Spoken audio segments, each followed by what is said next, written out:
Samantala, mahigit sa 170 magsasaka ang nabiyayaan ng sariling titulo ng lupa mula sa Department of Agrarian Reform o DAR sa lalawigan ng Quirino. Ang detalye sa Balitang Pambansa ni Mary Joy Javier ng PIA Cagayan Valley. Tumanggap ng 175 electronic land titles o e-titles ang mga benepisyaryo ng agrarian reform ng lalawigan ng Quirino sa ilalim ng Support to Parcelization of Land for Individual Titling o SPLIT project ng Department of Agrarian Reform.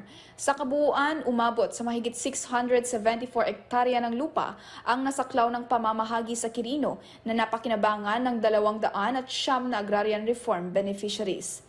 Pumapangalawa ang Quirino na may pinakamaraming naipamahaging titulo sa buong rehiyon kasunod ng Isabela na may 381, samantalang 25 e-titles ang naipamahagi sa Nueva Vizcaya at 17 naman mula sa lalawigan ng Cagayan.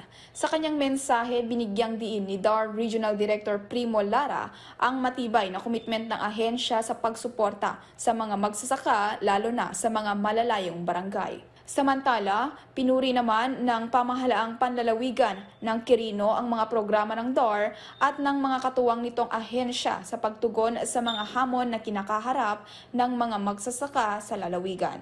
Ipinaabot naman ni Jerry Pasigan, isa sa mga benepisyaryo, ang kanyang pasasalamat sa DAR sa kanilang walang sawang dedikasyon na maipaabot sa mga mamamayan ang kanilang mga serbisyo. Mula sa PIA Cagayan Valley, Mary Joy Javier, Balitang Pambansa.